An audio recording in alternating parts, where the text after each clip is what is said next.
Un benvenuto a tutti gli amici di mattoscacco.com.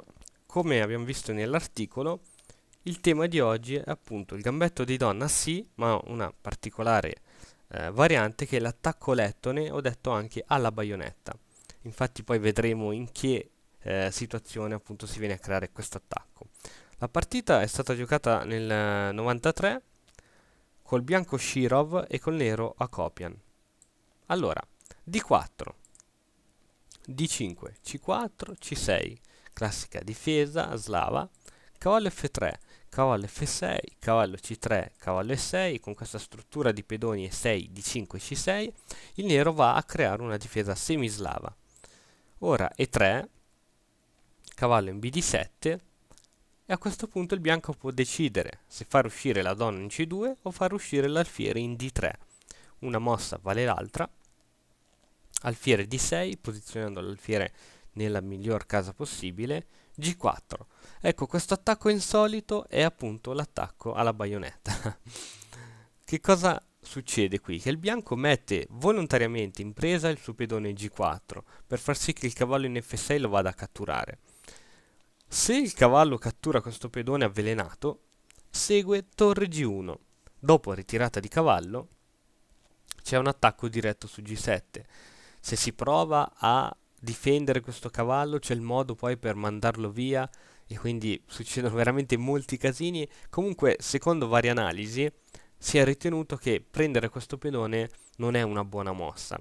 Perciò è meglio giocare altro. Infatti il nero giocò pedone per C4. Alfiere per C4, sviluppando anche un pezzo B5 che costringe alla ritirata dell'alfiere in D3. Ora non è ancora ben chiaro, secondo la teoria, se è meglio ritirare l'alfiere in D3 o in E2. Comunque anche la mossa della partita è molto buona. Alfiere B7, ovviamente il nero sviluppa il suo altro alfiere in fianchetto, G5, avanzando ora ancora con questo pedone. Cavallo in D5, posizionandolo in una casa dove Capablanca ritiene che sia una delle migliori per il cavallo in questa posizione. Ovviamente questo pedone è sì protetto dal cavallo F3, ma è sotto il fuoco della donna D8.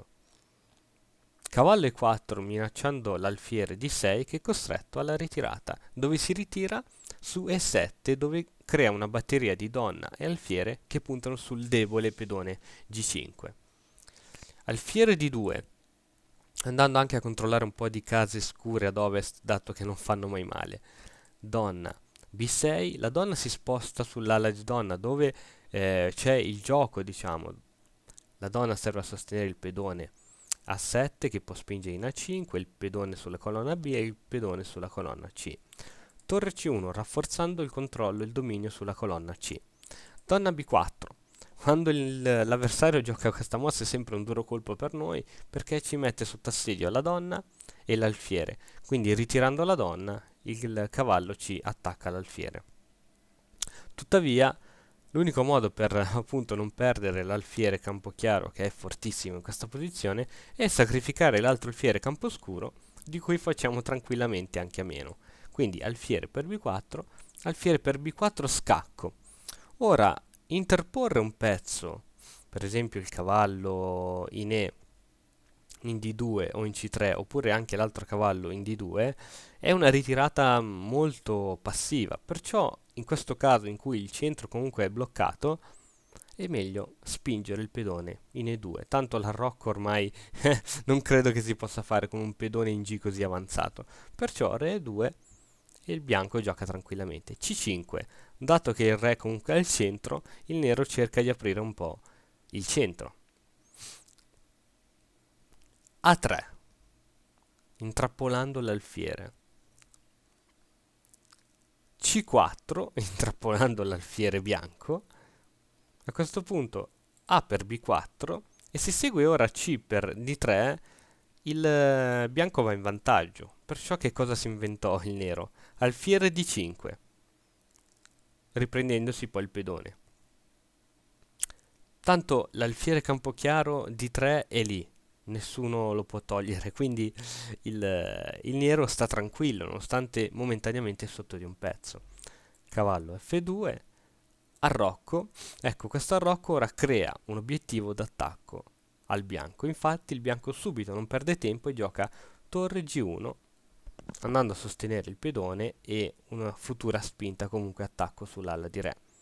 E5, D per E5, torre in A va in D8, cavallo F6 scacco. Ovviamente se ora il nero prende col pedone e segue la cattura di pedone con scacco poi di scoperta e un fortissimo avamposto in G7, il che non è il massimo. Perciò questo cavallo bisogna assolutamente catturare con l'altro cavallo, e a questo punto chiunque di noi avrebbe veramente catturato o col pedone in E o col pedone in G. Il bianco salva prima l'alfiere D3, lo mette in F5 perché questo alfiere è importantissimo per l'attacco. Perciò il nero ora salva il suo cavallo, alfiere per H7 scacco, re H8 e rimette al sicuro il proprio alfiere in F5. Alfiere 6, cercando di scacciare quel terribile alfiere, cavallo F3, G6, ora alfiere per E6 inevitabile, donna per E6, torre in D1, cercando un po' di semplificare il gioco. Donna E7, cercando di... la donna è andata su case scure, appunto cercando di minacciare tutti i pedoni che sono sulle case scure del bianco. Ora donna C3, proteggendo i pedoni sulle case scure. Torre D3, una mossa avventata, ma in realtà serve solo veramente per semplificare il gioco. Infatti dopo torre D3, pedone per D3, donna per D3, segue donna con B4 con pareggio dopo questo cambio, dopo questi scambi.